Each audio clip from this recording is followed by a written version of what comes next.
ओम सर्वधर्मस्थापकस्त्वं सर्वधर्मस्वरूपकः आचार्याणां महाचार्यो रामकृष्णाय ते नमः। यथाग्नेर्दाहिका शक्ति रामकृष्णस्थिता हेया सर्वविद्यास्वरूपां तां शारदां प्रणमाम्यहम्। परतत्त्वे सदा लीनो रामकृष्णसमाज्ञया यो धर्मस्थापनरतो वीरेशं तं नमाम्यहम्। वीरेशं तं नमाम्यहम्। भगवान श्री रामकृष्ण देव, जगत जननी माँ शारदा जी और स्वामी जी को प्रणाम अर्पित करता हूँ। मेरे गुरुदेव पूज्य स्वामी बुद्धेश्वर जी महाराज को मेरा प्रणाम और आप सभी को मेरा प्रणाम है। एक छोटा सा भजन से शुरू करेंगे स्वामी जी के ऊपर। ये स्वामी बागेश्वरानंद जी उनके लेखक हैं। नागपुर में थे महाराज, अभी नहीं रहे, बहुत पहले गुजर चुके हैं। वो संगीत भी लिखते थे, भजन और संगीतबद्ध भी खुद ही करते थे और गाने भी गाते। बहुत सुंदर सिंगर भी थे वो। मैं देखा नहीं उनको, लेकिन गाने काफ़ी सुनने को मिले हैं उनके। तो ये गाने का बोल है भजन का, जय योगेश्वर त्रिभुवन वंदन, भुवन जय भुवनेश्वरी नंदन है। जय योगेश्वर त्रिभुवन वंदन, जय योगेश्वर त्रिभुवन वंदन, भुवन जय भुवनेश्वरी नंदन। जय योगेश्वर त्रिभुवन वंदन, भुवन जय भुवनेश्वरी नंदन। जय योगेश्वर त्रिभुवन वंदन। ध्यान मगन तुम परम उदासी, नर ऋषि आए बन जगवासी। ध्यान मगन तुम परम उदासी, नर ऋषि आए बन जगवासी। कृपा समीरण ने उपजाया, कृपा समीरण ने उपजाया। ब्रह्म जलधि में लीला स्पंदन। जय योगेश्वर त्रिभुवन वंदन, भुवन जय भुवनेश्वरी नंदन। जय योगेश्वर त्रिभुवन वंदन। वीर विवेकी अमित शक्तिधर, तेज पुंज तनु कोमल अंतर। वीर विवेकी अमित शक्तिधर, तेज पुंज तनु कोमल अंतर। दयानिधे प्रभु लीला सहचर, दयानिधे प्रभु लीला सहचर। हरुनाथ प्रभु भवमय बंधन।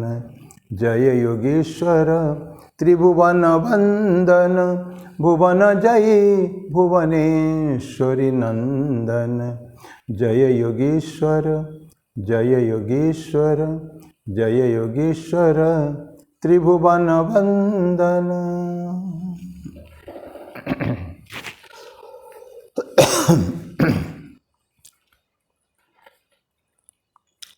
16वां अध्याय दैवासुर संपद विभाग योग, 22वां श्लोक कंप्लीट कर रहे थे। थोड़ा सा 2 मिनट उसके ऊपर और चर्चा करेंगे और बाकी उसके बाद 2 श्लोक, 23-24 2 श्लोक है रहेगा बाकी।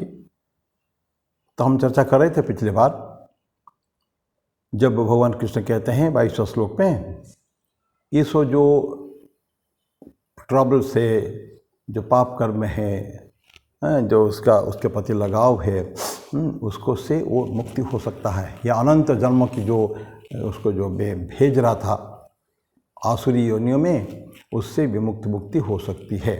जब प्रकाश, ज्ञान का प्रकाश आएगा, अज्ञान जो अंगा का तिमिर जो छट जाएगा, तो उसमें उसके बाद उसको धीरे धीरे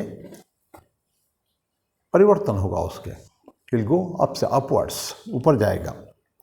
और ये डार्कनेस चले जाने के बाद मनुष्य श्रेयस की तरफ बढ़ता है। श्रेयस इज अ वर्ड जो है अच्छाई की तरफ है। ये श्रेयस और प्रेयस का जो टर्म इन्होंने यमराज ने नचिकेता को कठोपनिषद में बोला है कि हर मनुष्य को शुरू से बचपन से ही दो चीज़ें आती है बारंबार, मुझे लो करके। एक है श्रेयस, एक है प्रेयस।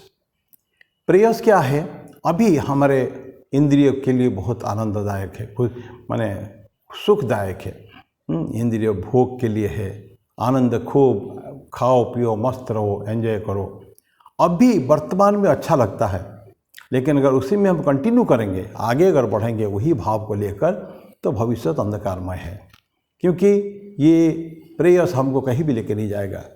क्योंकि एक समय में कितना आप एंजॉय करेंगे, पढ़ाई लिखाई छोड़ दिया, सब कुछ छोड़ दिया, ज्ञान की पिपासा ख़त्म हो गई, ये सब में श्रेयस प्रेयस कहीं लेके नहीं जाएगा।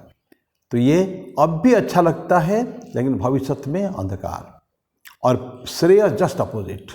श्रेयस में सारे अच्छे काम हैं, अच्छे गुण हैं, अच्छी आदतें हैं, जिनको इन छोटे बच्चों को छोटपन से शुरू से प्रैक्टिस करना चाहिए। अच्छी आदतें, अर्ली मॉर्निंग में उठना और भगवान को स्मरण करना, प्रार्थना करना और सबके साथ अच्छा व्यवहार करना, ये सब बहुत सारे बातें हैं जो स्टूडेंट करियर से ही बच्चों को सिखाना चाहिए। वो है श्रेयस। अभी भले अभी अच्छा ना लगे, इंद्रियों के लिए अच्छा नहीं है, क्योंकि एंजॉयमेंट को, इस सब को धीरे धीरे हम लोग कम कर रहे हैं, लेकिन फ्यूचर उससे बड़ा ब्राइट है, उज्जवल भविष्य तो उसका होने वाला है।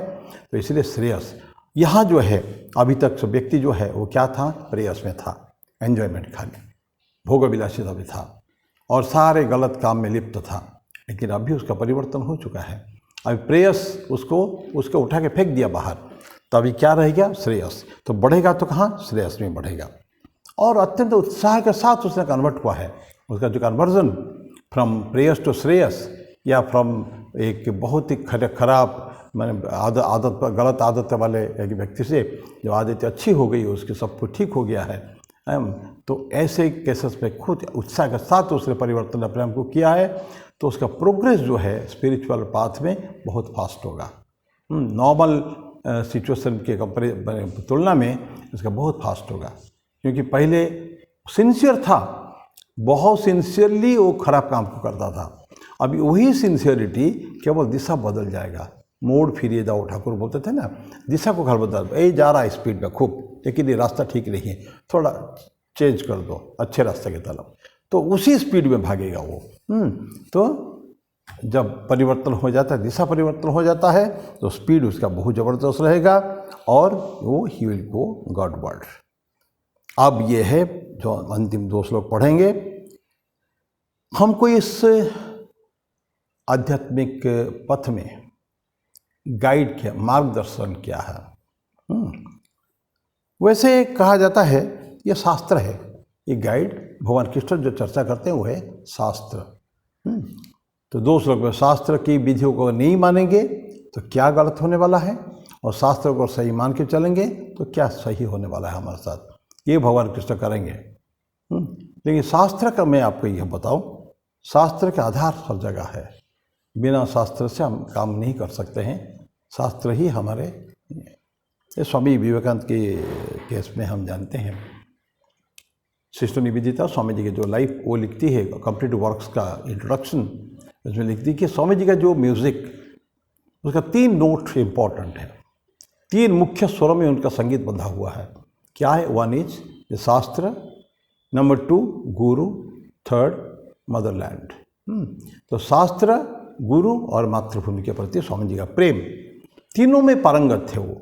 शास्त्र में प्रकांड पंडित थे वो, छुटपन से क्लास 14-15 वर्ष के वयस के समय से और भी पहले से वो पश्चिम दर्शन, पश्चिम धर्म, भारत के धर्म, भारत के दर्शन बहुत डिटेल में पढ़ा था उन्होंने। उसके बाद उन्हें मन में संशय हुआ था ईश्वर है कि नहीं है, तो ये शास्त्र, उसके बाद फिर और पढ़े उन्होंने। जब देखेंगे उनका पत्र जो देखेंगे लिखा हुआ सब बड़े बड़े स्कॉलर्स को, विशेष कर प्रमोद दास मित्र को जो पत्र लिखते थे बनारस के, उसमें संस्कृत के ऊपर थे काफ़ी था प्रश्न। फिर स्वामी जी अन्यत्र भी लिखे हैं कि शास्त्र पढ़ना चाहिए कितना हम लोगों को है, तो शास्त्र स्वामी जी का था नंबर 1 और उसी को आधार मानते थे। नंबर 2 गुरु, गुरु के प्रति अटूट श्रद्धा उनके। गुरु को भगवान रामकृष्ण देव को मानते थे क्या? जीवन पथ के ध्रुवतार मानते थे वो, गाइडेंस, ये है। और तीसरा है माँ की मातृभूमि के प्रति प्रेम। वैसे शास्त्र जो है हम बहुत पहले पढ़े हैं, महाभारत में यक्ष युधिष्ठिर संवाद में हम जानते हैं जो वन में विचरण कर रहे हैं वो अज्ञातवास के समय में, वनवास के समय में। तो उस समय में एक बार युधिष्ठिर, तब द्रौपदी नहीं उनके साथ, तो युधिष्ठिर को प्यास लगी है। उन्होंने किसी भाई को भेजा, जाओ तो देखो जल। बहुत दूर जाकर सहदेव को एक जलाशय मिला, लेकिन वहाँ जैसे जल लेने जाता है उसको एक अशरीरी वाणी आती है, रुक जाओ, पानी को स्पर्श मत करो मेरे प्रश्न को उत्तर ना देकर। तो वो लेकिन मानता नहीं है और वहीं उसकी मृत्यु हो जाती है। फिर नकुल आता है, फिर अर्जुन आता है, फिर भीम आता है, चारों की मृत्यु वहीं हो जाती है। कोई मानता नहीं है, जल स्पर्श करते हैं, देखते कोई दिख ही नहीं रहा है, एक अशरीरी वाणी एक होती है। बाद में युधिष्ठिर खुद आए, देखा चारों भाई मरे पड़े हैं, फिर उन्होंने भी जल स्पर्श करने जा रहे हैं, वाणी हुई तो रुक गए, पानी जल स्पर्श नहीं किया। वो एक यक्ष था, वो प्रश्न पूछा, बहुत सारे प्रश्न, ढेर सारे प्रश्न पूछा। उसमें कहते हैं कि 124 प्रश्न उसने पूछा था, एक एक छोटा में, और युधिष्ठिर उसका फटाफट उत्तर देके जाते हैं। तो बहुत खुश हुआ यक्ष। फिर बाद में बोलता है कि मैं तुम्हारे 4 भाई मरे हैं, मैं उसमें से कोई भी एक भाई को जिंदा कर सकता हूँ, बोलो कौन चाहिए। युधिष्ठिर नकुल का नाम लेते हैं। महाबली भीम, महान योद्धा अर्जुन उनको नहीं मांगते हैं, वो मांगते हैं नकुल को। पता है क्यों? क्योंकि वो बोलते हैं कि हमारे 2 माताएं हैं, कुंती और माद्री। कुंती का तो मैं हूँ, माद्री का 1-2 संतान में से एक संतान चाहिए हमको, तो नकुल को मांगते हैं। नकुल सहदेव माद्री के संतान थे। तो फिर बाद में इसमें एक प्रश्न है, कह पंथा, रास्ता क्या है? तो कह पंथा के उत्तर में युधिष्ठिर बोलते हैं, वेदाः विभिन्ना स्मृतयो विभिन्ना नासुर मुनिर्यस्य मतम न भिन्नम धर्मस्य तत्वम निहितम गुहायाम महाजनो ये नगता सपंथा। बोले कि वेद बहुत सारे हैं, स्मृतियाँ भी बहुत सारे हैं, और ऐसा कोई 2 मुनि नहीं है जिसकी बातों में बराबर है, कहीं ना कहीं फर्क है, भिन्न है उससे। और धर्म का तत्व बहुत गंभीर है। तो इसलिए महाजनों, महापुरुषों ने जो रास्ता में गए हैं वही हमारे लिए रास्ता है। तो महाजनों ये नगता सपंथा, रास्ता वही है। तो रास्ता हमको पूर्वजों ने बता के गए हैं, हज़ार सैकड़ों मुनि ऋषि, हमारे कितना पुराण शास्त्र, वेद, उपनिषद, पुराण, इतिहास सब कुछ है। तो ये सोचते हैं कि हमको जो कुछ करना है जीवन में शास्त्र का प्रमाण लेते हुए चलने का है।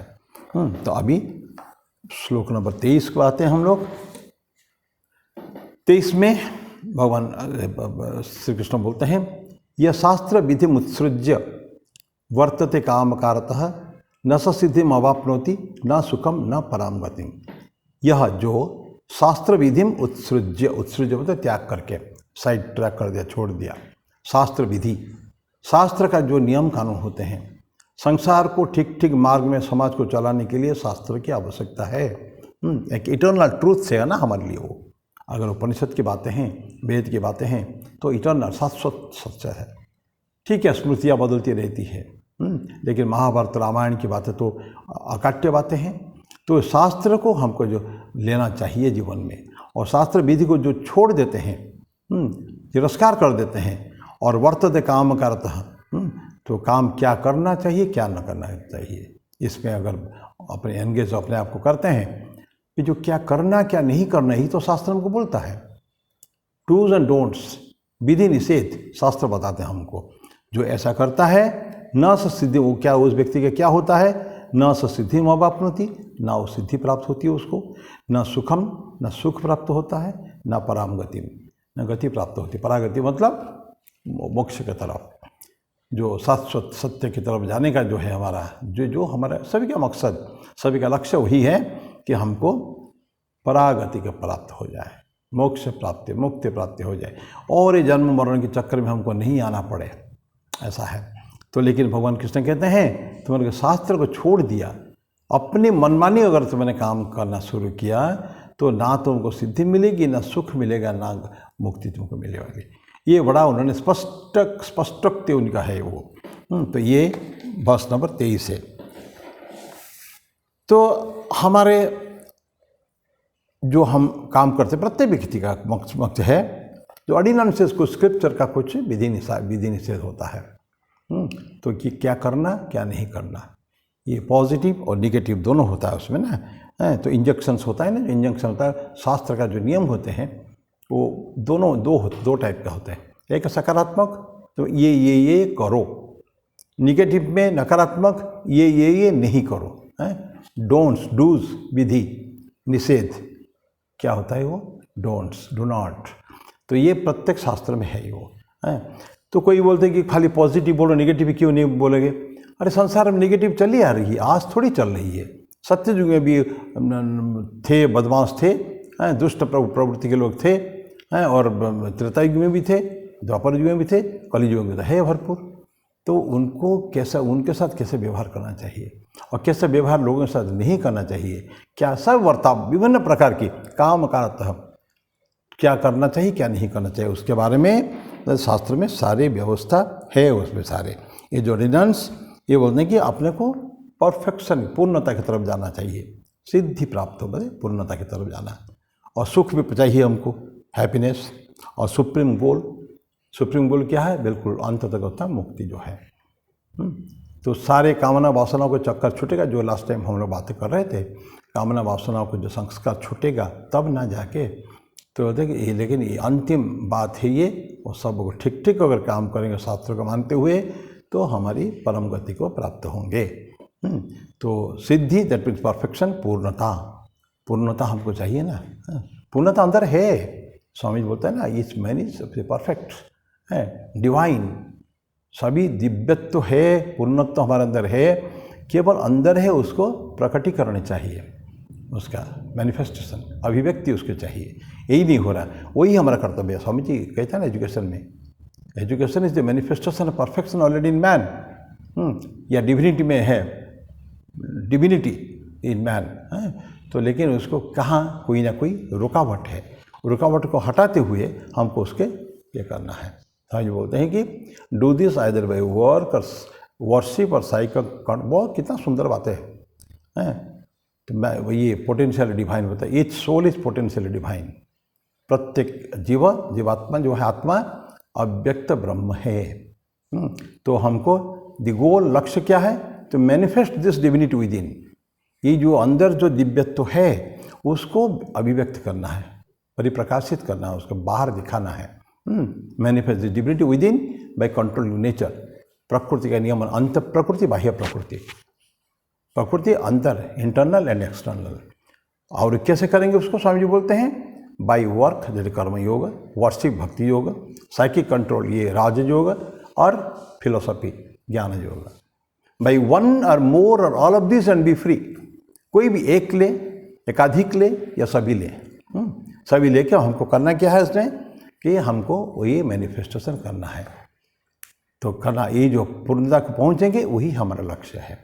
बाकी सब ये टेम्पल्स एंड बुक्स और फॉर्म्स एंड रिचुअल्स, ये सब जो है ना, ये सब गौण है।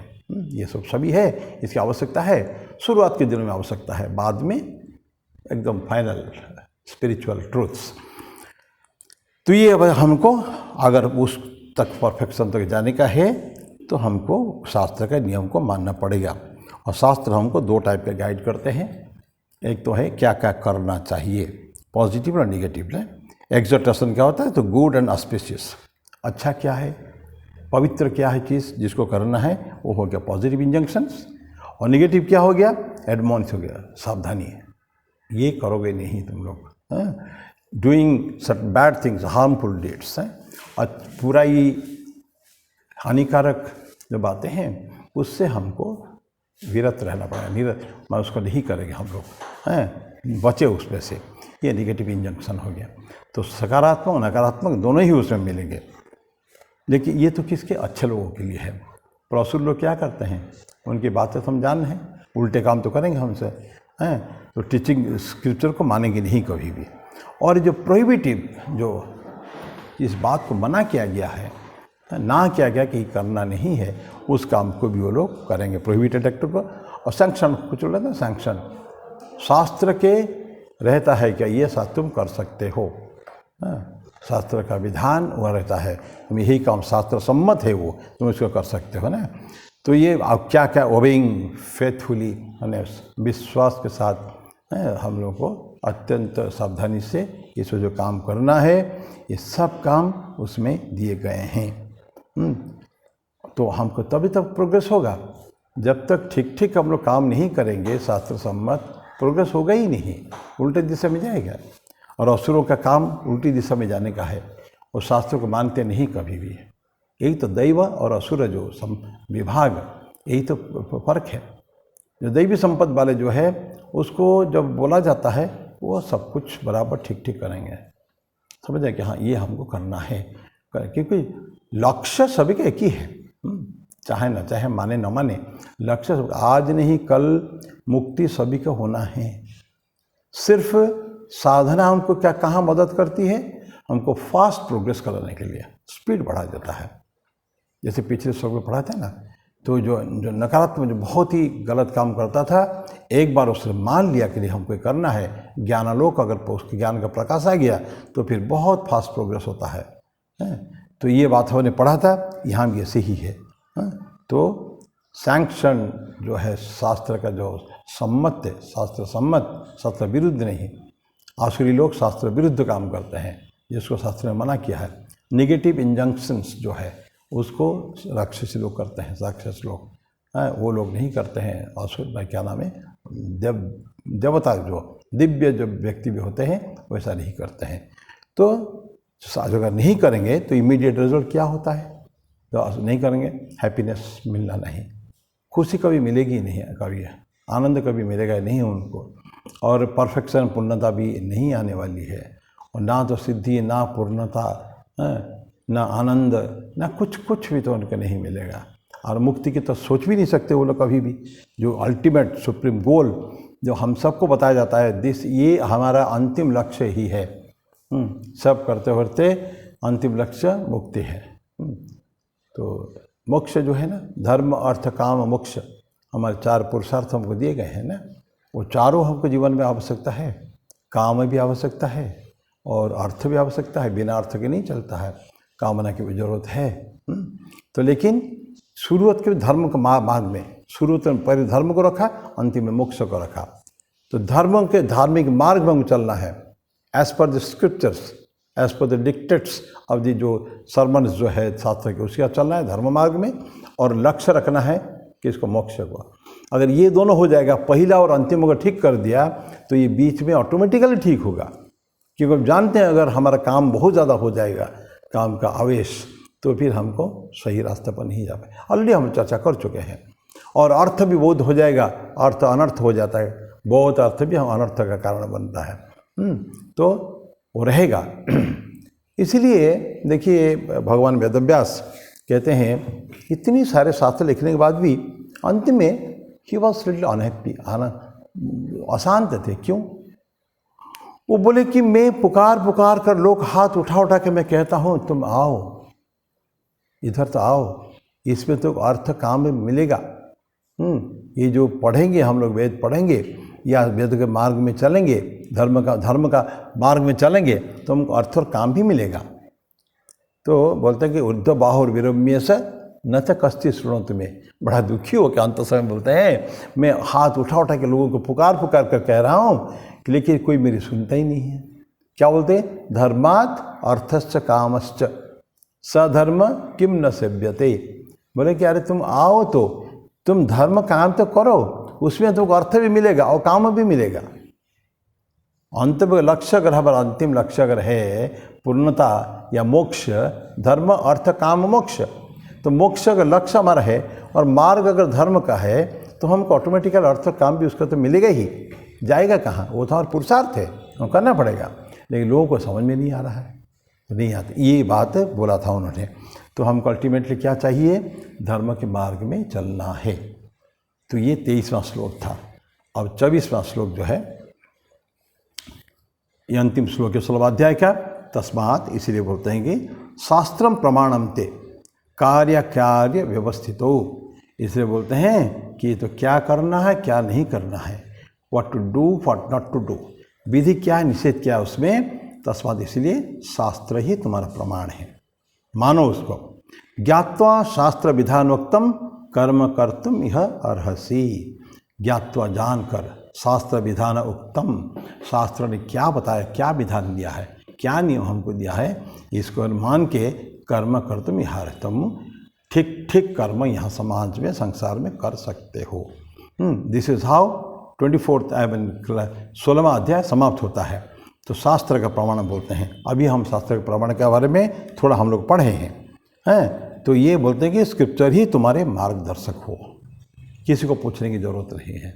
यद्यपि हमारे महाजन योनि गतस्स पंथ हमने पढ़ा है, लेकिन फिर भी शास्त्र को ठीक ठीक माना, एग्जैक्टली जैसे बोला हम उसी के हिसाब से करेंगे। जैसे ठाकुर को पढ़ेंगे हम, ठाकुर ने जैसे जैसे किया था ठीक वैसे करेंगे ना। माँ ने जैसे कहा, माँ ने जो बोला है, माँ के ठाकुर के माँ की वाणी, स्वामी जी की वाणी को ठीक ठीक मान के चलेंगे तो आध्यात्मिक मार्ग में प्रोग्रेस जो है ना हो ऐसा संभव ही नहीं है, होना ही है। मार्ग वही है, उन्होंने करके दिखाया, अपने जीवन में करके दिखाया, और केवल अपने जीवन में नहीं कई लोगों के जीवन में दिखवाया। उनके सारे शिष्य एक से एक महारथी थे सब हैं, तो ऐसा बता रहे हैं। तो पर्पस क्या होता है, स्क्रिप्ट का पर्पस क्या है, गाइड है। तो जीवन जीने की एक कला है जिसको कहते हैं ना। तो और सुप्रीम गोल हमारे हाथ में, हमारा गोल है, लक्ष्य है, अंतिम लक्ष्य है। तो हमको एंड को हम मन के लक्ष्य, अंतिम जो हमारा होने वाला, क्या होने वाला गति, उसको हम रखेंगे। परम गति बोलते हैं ना, हाईएस्ट जो इवोल्यूशन इंसान का बढ़ते बढ़ते बढ़ते बढ़ते अंततः वही जाएगा, पहुँचेगा जहाँ तुमको होना है। सुप्रीम गोल हमारा है, और ये जागतिक नहीं है, मंडन, सुप्रा मंडन उसको बोलते हैं कि वो जगत के जो प्रपंच है उससे बहुत ऊपर है वो। उसके प्रपंच में रहे कि हम लोग नहीं हो पाएगा, प्रपंच से परमार्थ में जाके रहेगा। तो परमार्थ की हमको आवश्यकता है, और ये सारे चीज़ हमको करना पड़ेगा और निश्चय करना पड़ेगा। दूसरी बात, हम लोग की जो सोल बॉडी हमारा मनुष्य, हम या तो भूमि से बंधे हुए हैं, अर्थ से, और या तो फिर हम भगवान से बंधे हुए हैं, ईश्वर से बंधे हुए हैं। दोनों चीज़ें बंधे हुए हैं, अपने कर्म से बंधे हुए हैं। तो जो कर्म से बंधे हुए हैं, अर्थ से बंधे हुए, ये सारे कुछ कंट्रोल धर्म से, शास्त्र से होता है। तो शास्त्र को मानने से तकलीफ क्या है? इसलिए बोलते हैं कि भगवान कृष्ण तो शास्त्र विधानोक्तम तुम मान के तुम कार्य करो, कार्य अकार्य व्यवस्थित हो। कार्य क्या कर्म है, क्या कर्म नहीं है।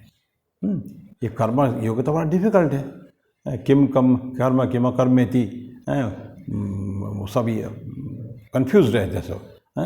कवयप्यत्रि मोहिता तथ्य कर्म प्रवक्ष्यामि यद्यत्व मुख्य से शुभात भगवान कृष्ण तृतीय अध्याय में बोलते हैं कर्मयोग में। तो तुम क्या करना है, क्या मैं तुमको बताता हूँ तुम करो, भगवान कृष्ण कहते हैं। मोहित मत होना, तो मोह नहीं होना चाहिए, कन्फ्यूजन को नहीं होना चाहिए, ऐसा भगवान बोले हैं।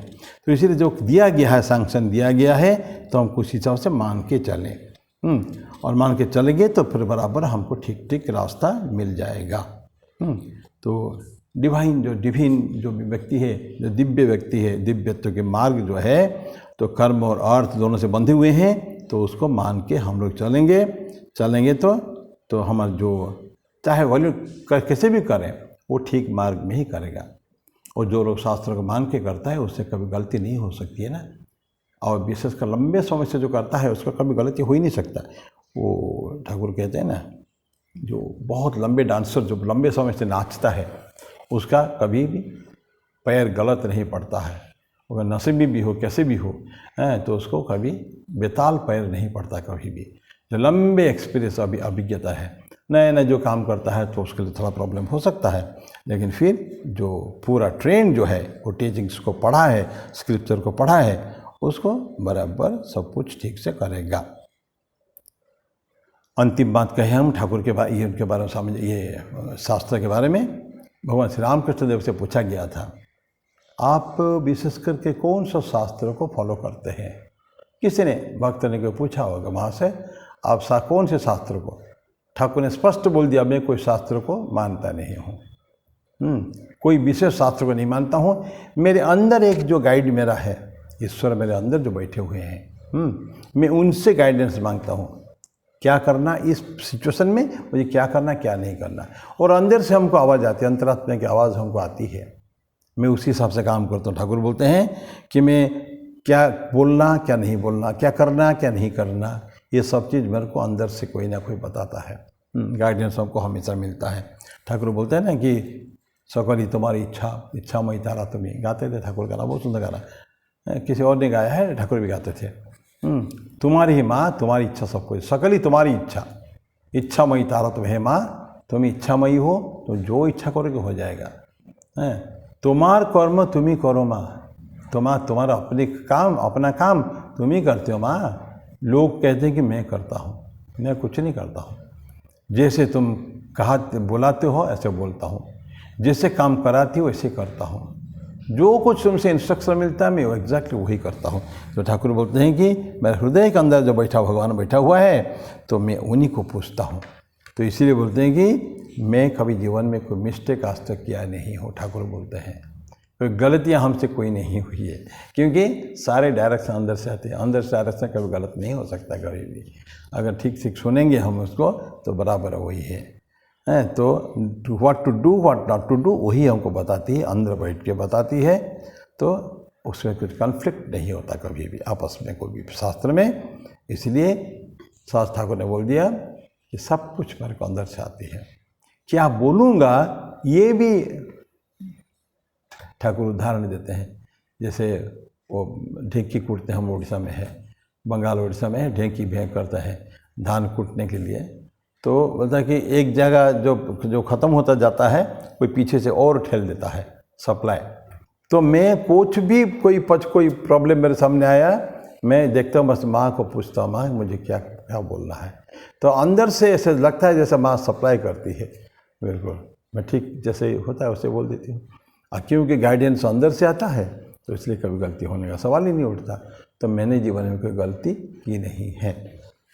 तो इस तरह का ये जो शास्त्र का विधान भगवान कृष्ण ने अंतिम 2 श्लोक में बताया है, शास्त्र का नहीं करने से क्या होता है, शास्त्र का करने से क्या होता है मानने पर, तो ये अंतिम 23वां 24वां श्लोक ये बता दिया है। हमने संक्षेप में हम लोगों ने चर्चा की।